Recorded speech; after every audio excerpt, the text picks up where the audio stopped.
Hello and welcome to the Opening the Gates UK property market update for H1 2024, where I am going to be comparing the first 6 months of 2024 to the first 6 months of 2023, the 6-year average, the second half of 2023, and I'm also going to be looking at what impact the election has had on market activity. So the period between the election being announced on the 22nd of May and the election taking place on the 4th of July. So we're going to be seeing market activity, so sales agreed, new listings, price reductions, all those sorts of things.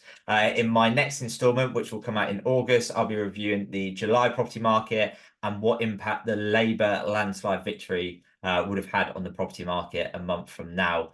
And then, as always, I'm going to be reviewing various house price indexes. So your Rightmoves, your Zooplas, your on the markets, etc., etc. So without further ado, I'm going to jump into it, share my screen, and go through what's going on in the property market. Okay, so to start with, the H1 2024 market update. So from left to right, first column is comparing the first half of 2024 to the second half of 2023. So how have the last 6 months compared to the 6 months prior to that? The middle column is the first half of 2024 compared to the first half of 2023. So how has the first 6 months compared in 2024 to the first 6 months of 2023? And then last but not least, the first half of 2024 compared to the first 6 months of every year going back to 2019, so the 6-year average. I hope that all makes sense to everyone.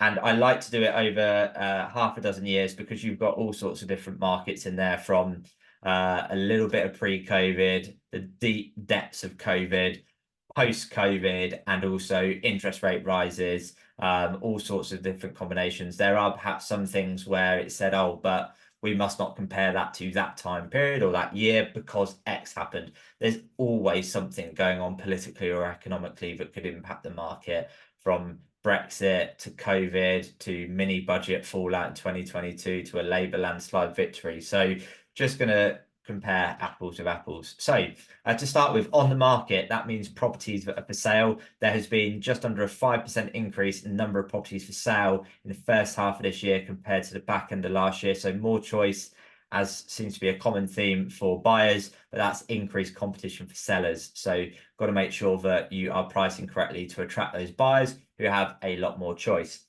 Now, interestingly, there are 16% more properties on the market versus a year ago, which shows that there definitely isn't a lack of confidence in people wanting to enter the market as new sellers.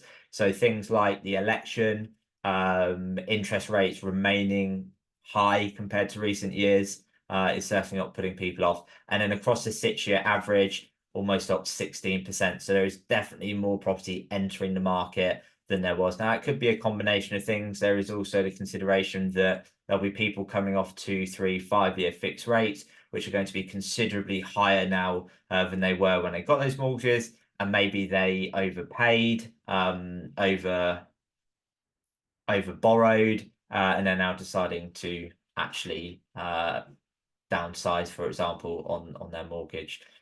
So in terms of new listings, so a whopping 26% increase in number of listings first half of this year compared to the second half last year. Unsurprising, so there's going to be a lot more activity in the first half of the year compared to the second half. We'll come on to that in more detail later when I review the latest Zopa house price index. But comparing it to last year, a 10% increase, and on the 6-year average, a 13% increase. So supply is definitely not an issue in terms of properties entering the market. And to me, that is showing the crack on with it attitude from sellers who have perhaps gone, do you know what, interest rates, political, economic uncertainty, let's just get on with it. And when there's more choice of property, that in turn is going to bring more people to the market. Because as we know in this country, a lot of people don't want to put their property on the market until they find somewhere. So it's a chicken and egg situation. More properties entering the market is going to have a knock-on positive impact to that. So more listings has equaled more sales. So sales agreed are up a whopping 30% on the back end of last year. Again, you're going to see more activity in the first half of the year compared to the second half. Just over 15.5% increase on the same period of 2023, which is great news. It's not unsurprising because the first half of 2023 was tough, as we still had the hangover from the mini budget. And you can see we're in a pretty stable, secure normal market, if there's such a thing, with the average sales agreed on the previous 6 years up about 4.5%, 5%. So sales agreed moving in the right direction. However, below that, price changes. Now, you would have probably seen one of my previous YouTube videos was all around some fantastic data from Rightmove relating to how properties perform which are reduced versus non-reduced. If you haven't already checked that out, go back and watch it. There is some phenomenal data in that from Rightmove, which will be incredibly valuable for your business in terms of converting more business, better fees, more realistic prices, but also good for prospecting other agents' properties that are on at too much money as well. Anyway, back to price changes and this market update. So first half of this year, they're up about 4% on second half of last year. Comparing this 6 months just gone with the first 6 months 2023, an 11% increase, and then a whopping 35% increase on the 6-year average. So it shows that price reductions are continuing to impact and hinder the market. So there is a lot of overvaluing happening. Again, probably still a mismatch of expectations between what buyers are willing to pay and what sellers are willing to sell for. I don't know if I would have mentioned this previously in market updates, but there is something called the endowment effect. And if anyone is watching this and hasn't heard me talk about this or hasn't seen this study, please do reach out to me and I'll share with you the endowment effect and how understanding that will help you better understand sellers and their thought process on pricing. So on to withdrawn properties. There is a 13% drop compared to back end of last year. Again, not unsurprising in the winter months and particularly Christmas, people tend to take their properties off the market, give them a rest for winter, come back on in the spring, which is probably why we've seen an increase in relistings, which I'll come back to. First half of this year, 1.5% increase on withdrawn properties compared to last year, and an 8% increase on the 6-year average. I think that, again, is just that there are fewer properties going sell agreed than there has been in recent years.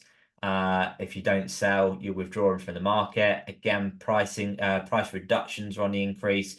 Price reduced properties are less likely to sell. If they're not selling, they withdraw from the market. So again, it just is so fundamental, it's obvious, but pricing correctly from the outset is so important.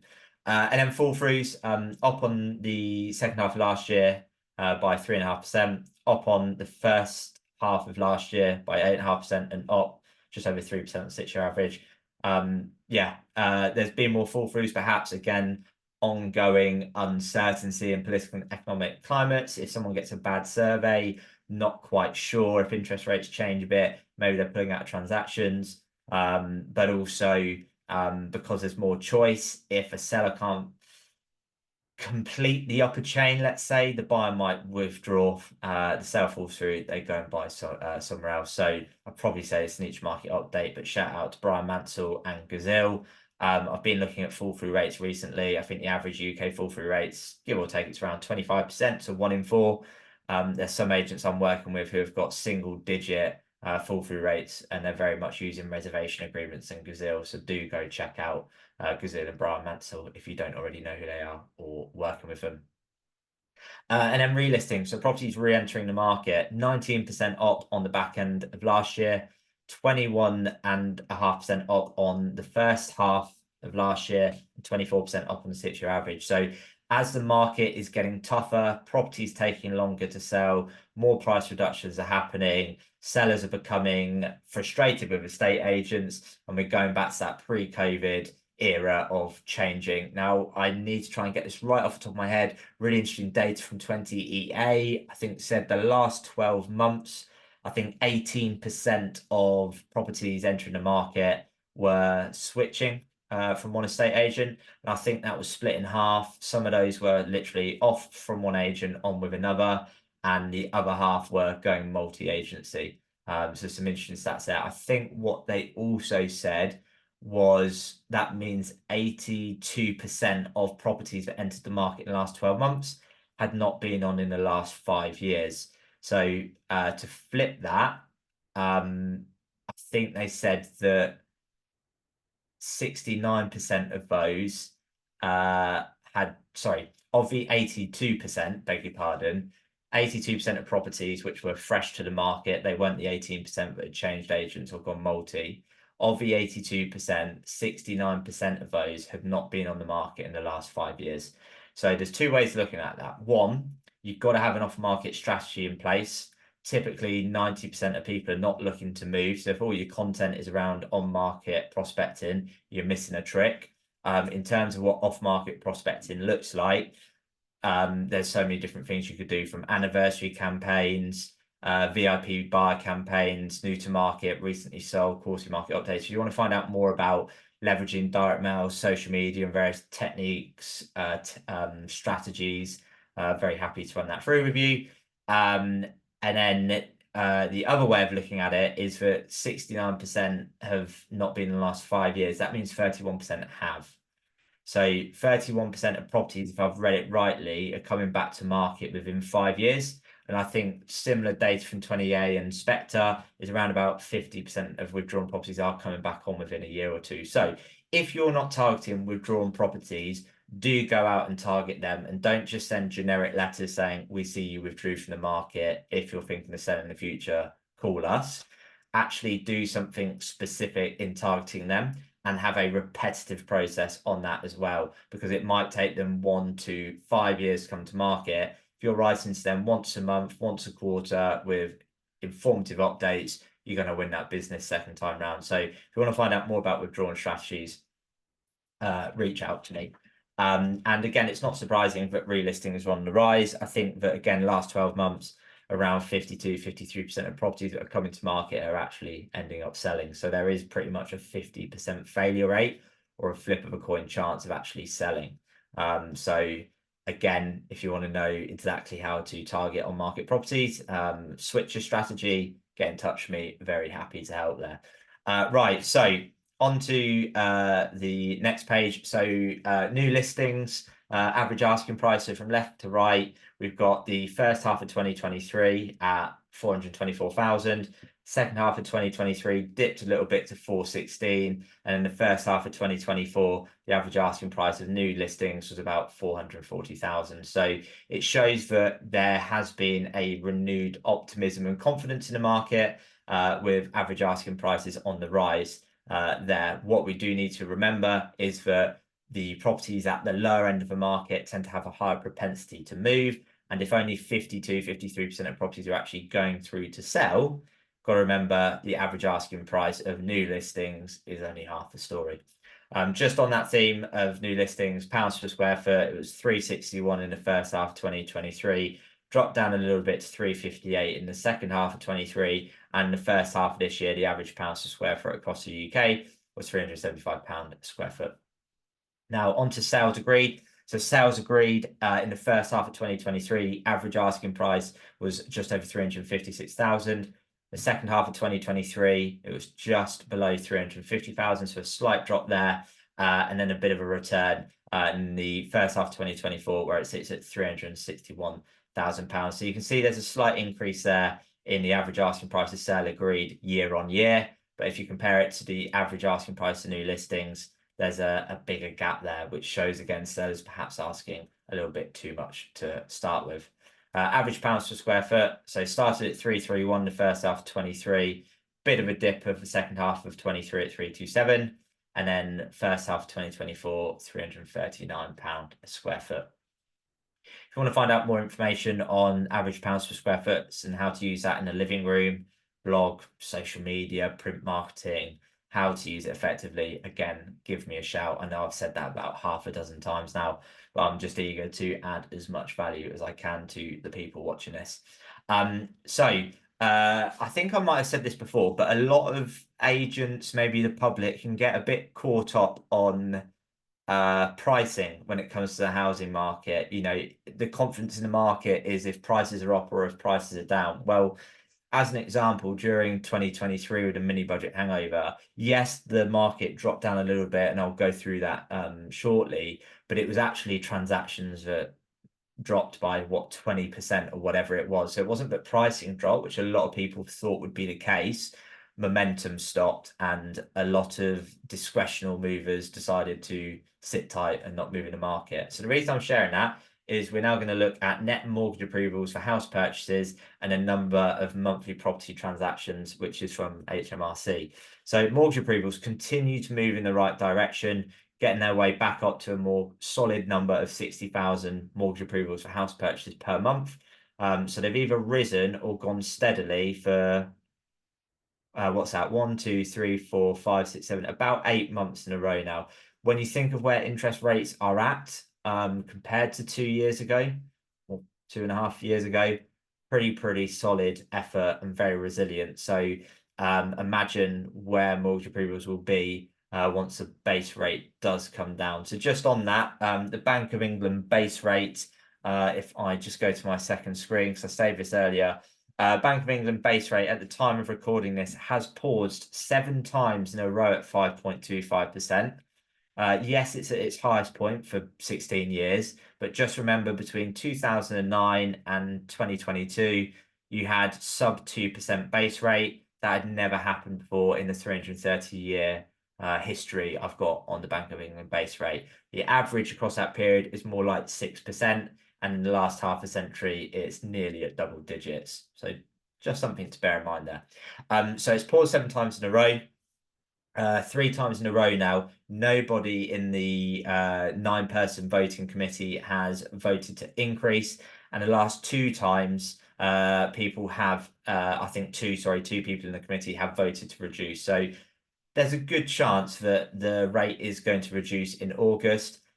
If not the next meeting after that. Now, there's a very small profit margin in it for lenders at the moment anyway, so don't expect too much of a difference in interest rates to happen later this year. And into 2025, it'll go down a little bit, but really it will bring more activity to the market once that base rate comes down, because that will just be a renewed confidence to people. So mortgage approvals are on the up, which means more purchases are happening, which equals more transactions. And as you can see, from here, if we compare May 24, May 23, number of transactions are on the up, and they've consistently gone up the past few months as well. And if the sales agreed numbers and the pipeline are anything to go by, that will be a continuing thing. So that's my update there. I'm going to run through a couple of bits very quickly on the election, and then I'm going to go through the house price indexes. I've cut out a few different kind of indexes from this recording, and just sticking to kind of the main ones in my eyes for this. So this last chart is the effect the election had on the UK property market from the election announcement to the voting day. So I'm comparing the same time frame in 2023 in the 6-year average from left to right. So that's the 23rd of May to the 3rd of July, so the day after the election announcement, and then the final day before the vote took place. As I said earlier, in August, I'm going to do a market update for July, and I'm also going to look at the 5th of July through to the end of July. What impact has that had on the market? So it'll be interesting to see. So anyway, if you look at this chart, so left-hand side, new listings. New listings are up on last year, same period, up on the 6-year average. So the election did not have an impact on people coming to the market. Sales agreed, up on last year, tracking with the 6-year average. No impact has happened on sales agreed from the election. Price changes, pretty much the same as last year, up on the 6-year average. I've already shared quite a lot about price changes, but withdrawals are down on last year, and they're slightly down 6-year average. So actually that says to me in the last month or the 6 weeks of the election getting announced to the vote taking place, more people come to market, more sales being agreed. If people are not agreeing sales, rather than withdrawing from the market, they're changing their price. Says to me that it seems like, I don't know, the UK public are pretty fed up of everything we've had to contend with over the last half dozen years, and are just getting on with things. I think that's proven by fall-through rates remaining very steady as well. It doesn't look like the election has impacted buyers or sellers pulling out, because they've remained at a consistent level. And then relistings is slightly up on last year and the 6-year average. So again, people returning to the market even in the midst of an election campaign as well. So some really positive figures there. And a big shout out to 20EA that helps me source the data for these updates. I spend a lot of time collating the data and observing what the trends are so that I can put these market updates together. And I wouldn't be able to do it without the guys at 20EA. So huge shout out to them. Right. Onto the house price indexes. So Rightmove house price index, basically they've said steady on prices, sales agreed are up. Discretionary movers, perhaps less so in the market, but those needs-based buyers, people needing to move, are definitely still there.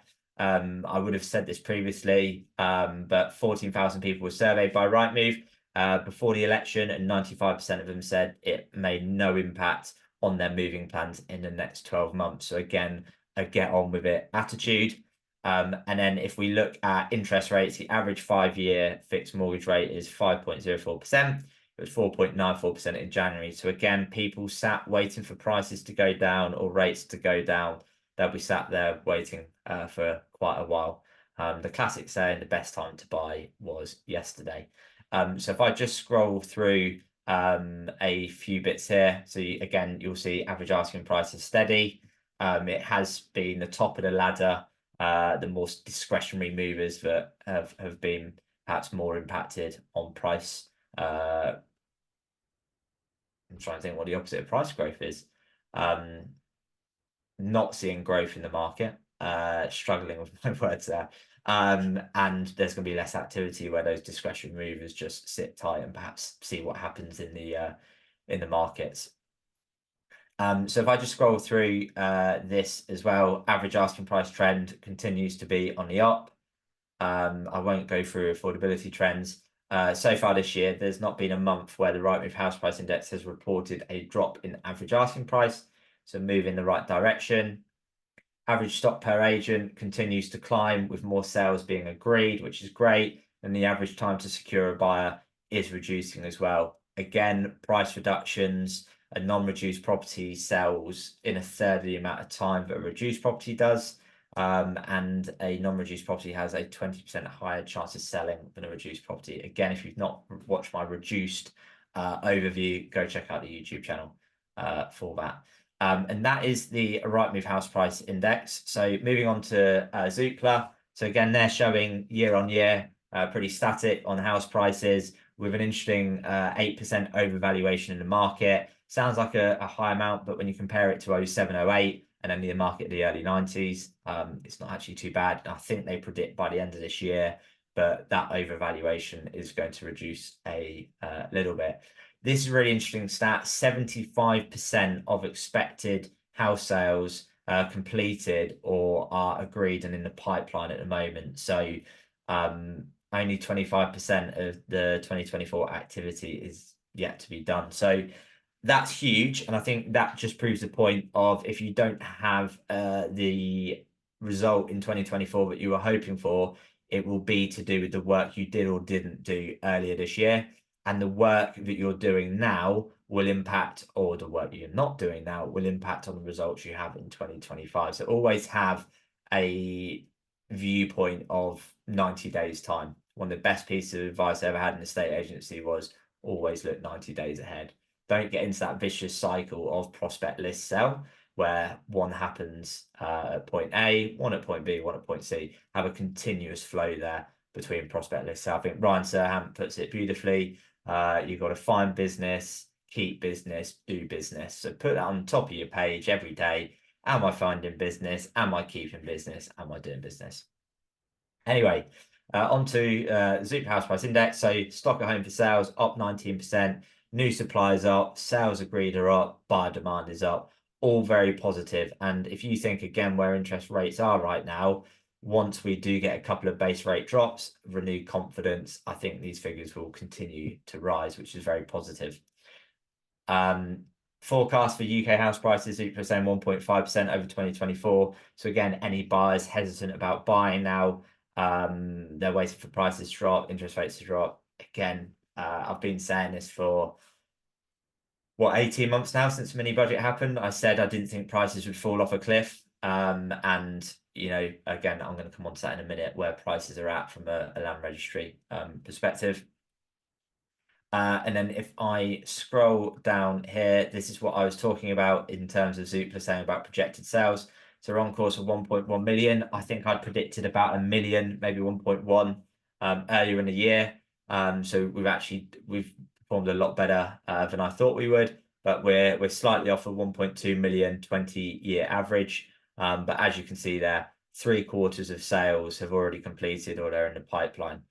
So you've got to have a bumper end of the year to try and get things over the line. I think for properties listing today, can't remember off the top of my head. I think it was on the Rightmove House Price Index, but what is it? 65, 70 days to agree a sale on average, and about 140, 150 days to go through. So if you are listing a property today, it's very unlikely it's going to complete in 2024. I think I've just kind of alluded to this, but the sales market has proved incredibly resilient. Again, if you look at the rates in 2021 at averaging below 2%, today 4.7%. They spiked at well over 5% in October 2022 and over the summer of 2023. So the fact that we've got the numbers we have now is a really positive sign. And then this penultimate paragraph, I think again I alluded to this, but house prices haven't fallen as there have been few forced sellers.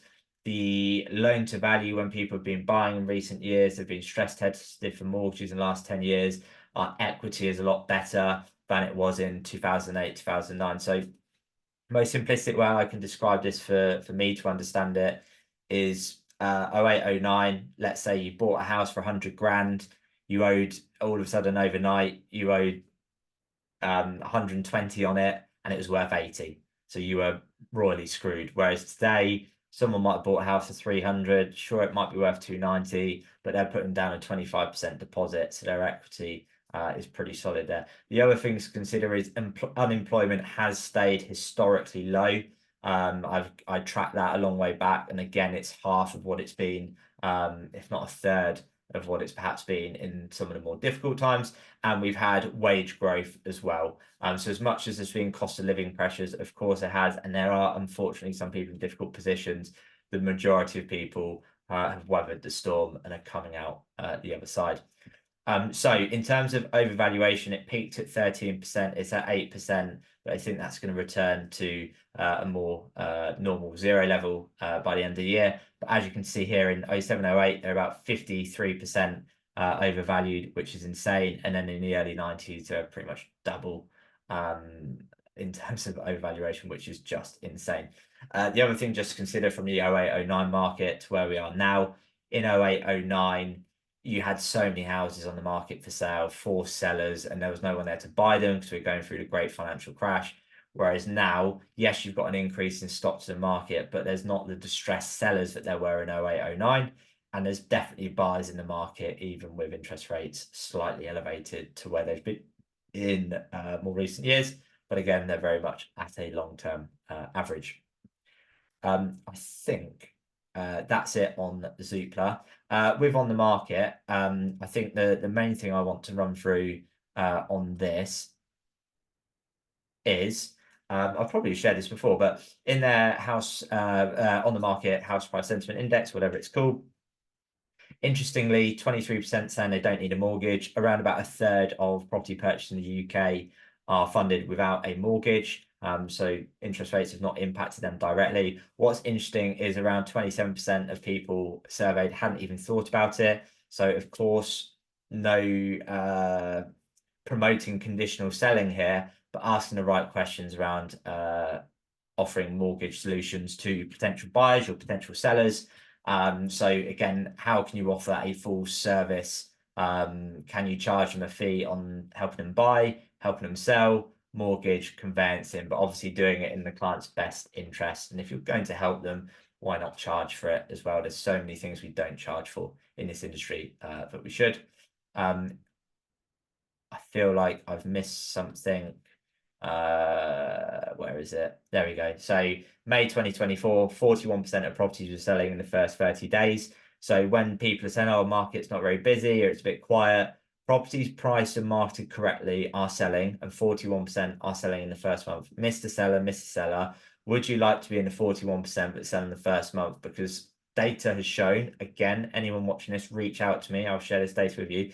data has shown that you are much more likely to get sold and get the best price for your property in the first month. Would you like me to show you the strategy to help you achieve that? Or would you like to be in the 59% but sell after a month and don't get a higher price? Because who doesn't want to sell quickly for the right price and less stress with that as well? The bit that I'd hovered past, I'm going to go back to. So if you look at average property prices, so this is new to market, so not sale agreed, but they're about 5% up on May 2022 of 2 years ago, and a couple of percent up on May 2023.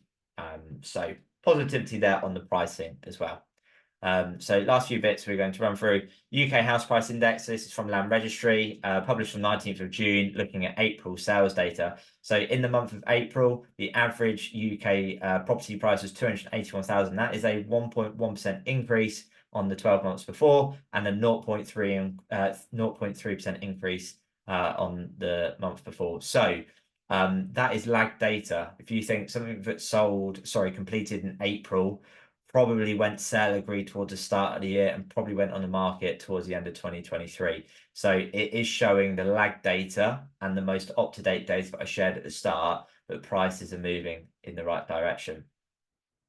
Now, in terms of the UK House Price Index, September 2022 was the height of the market, where the average UK house price was just under £289,000. Now, as of April, it stands at £281,373. So, to put that into pounds, pence, and percentages, as of April 2024, the average UK house price was £7,528, down on its peak of September 2022, and that is 2.61%. Now, I haven't done it in this instance, but if you went back to the start of COVID, or if you went back to the vote to leave the EU in June 2016, you would find that we're considerably up in terms of property prices on both those historic events. So onto the next bit. So house price index from eServe, really like this house price index. They're a bit more negative, let's say. They're saying prices are still about 3.3% down on a year ago. If I scroll through, so you can see here, they're sort of saying they're around 356 now, compared to 368 a year before. So a few percent down. And then I want to look at mortgage rates. So there we go. So if you look at where mortgage rates were 2019 to 2021, obviously very low. And then you see where they are now, and they've remained pretty stable at that sort of price. They obviously peaked last summer and in the late 2022, but they're pretty level. I try and get this right, and you said it before. If you look at 2-year fix versus 5-year fix, a 5-year fix is normally more expensive than a 2-year fix. The 2-year fix is coming out a little bit more expensive than 5-year fix, which shows you where the lenders think that the rates are going to go. But again, as I said earlier, when you look at the swap rates, there's not much profit in it, believe it or not, for the lenders. I think that covers off that. It does indeed. Nationwide House Price Index. So on this key thing I wanted to run through was affordability. So as much as I've been very positive in this, just got to remember the affordability side as well. So annual house price change, they are showing it at 266, whereas in July last year it was around 261. So again, probably about a 1% increase there on that. And you can see it's been typically the southern part of the country where stretches on affordability are higher, where house prices have been impacted more. And then if we look at the UK house price to earning ratio, comparing it to long-term average, it's typically around 4.5 times over the past 30 years. It's on the way down, but still not quite there. So if I just scroll back up, the bit I wanted to share is here. So today, so top right hand corner, today a borrower earning the average UK income, buying a typical first time buyer property with a 20% deposit, which is pretty normal, would have a monthly mortgage repayment equivalent to 37% of take home pay, well above the long run average of 30%. So just something to factor in for sellers who are overpricing their properties. As much as prices haven't fallen off a cliff, there is still affordability stretches for buyers. So you have got to attract them with a fantastic proposition. Otherwise, they will just look elsewhere because there's more choice. So sellers, remember, there's more competition. Halifax House Price Index, so a slight decrease on the monthly and quarterly, but 1.6% up annually. So if I just scroll through on their house price index, they've got the average price sat at 288.5, whereas a year ago it was at just under 285. So again, around 1.5% increase there from Halifax. So I would have shared this before on previous, but Halifax and Nationwide, their house price indexes is on mortgage approvals. It's not taking into account cash related purchases, which make up a third of the market. Rightmove, Zoopla on the market is looking at asking price, so not actually what's sold. Land Registry is looking at sales data, but it's 6 months behind. And then the original update I did was based on a variety of different things, but sale agreed is based on sales agreed in the last 6 months. Their average asking price, of course, some of them could sell over that asking, some could sell for considerably less. So something just to bear in mind there. Right, last two indexes. So first one here from home.co.uk. So they are saying that nearly 10,000 properties were added to agents' portfolios, making the count of 485 the highest total since June 2014. So again, more choice, which is great news for buyers. That is going to stabilize prices along with where interest rates are. Again, sellers have just got to remember there is more competition. So buyers with lower budgets, and they've got more competition from other sellers. If you price above the market, buyers will go elsewhere. Again, total number of new instructions entering the market during May 24 was up on May 23. However, it's just slightly below 2019. So again, not a massive oversupply issue, which would cause prices to drop considerably. Asking price trend, again, moving in the right direction. And then sales turnover indicator, you'll notice that after a drop in the market here and here, we're now moving in the right direction. Again, positive signs. And then if I go to total stock of property, again, you'll see where that line is there, kind of towards 2014 in terms of stock levels, but it would literally need to be off the screen to where I'm kind of moving my mouse now for there to be an oversupply in the market. Obviously, you can see down here during the COVID market, there was just no supply. Demand was through the roof with record low interest rates and a stamp duty holiday, which is why prices did what they did. And then just looking at the map here, if I just zoom out ever so slightly, do it again, there we go.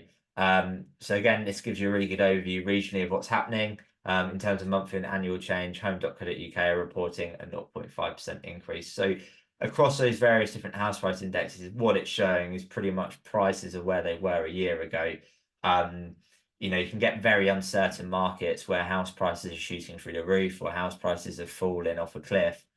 Not a bad market to be in where interest rates are steady, supply is steady for choice. Why wouldn't you want to move in this market?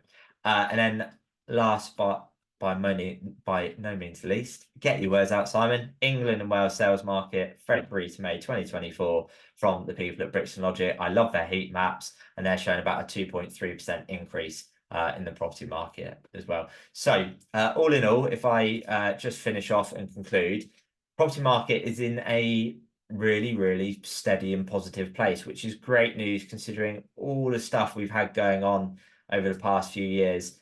As much as negative commentators in the media kept talking about prices are going to go through a cliff. I don't know about you watching, but I certainly haven't seen that in the media very recently. I think they realised that that narrative hasn't hit and they now need to go and talk about other things. Just something to consider as well is in the manifesto, I think from Labour, 300,000 houses to be built a year. We haven't done that, I think, since 1969. So lack of property being built. And then I think net immigration was several 100,000 last year, highest on record, I believe. So again, we're living for longer, more people coming into the country, we're not building enough houses, low levels of supply, high demand, which is why the property market has maintained its resilience. So that is my H1 2024 property market update. I hope you've enjoyed watching. If you've got any questions, please do give me a shout. It just leaves me to say, please do drop me a like, drop a comment below, subscribe, leave me a review on Google if you could. That'd be amazing. And if there's one other person you know in the estate agency industry that you think would benefit from watching this, please do send it their way as well. So stay tuned. Start of August, you will get my next market update, which will be covering July 2024. So over and out from Opening the Gates. Thanks for watching.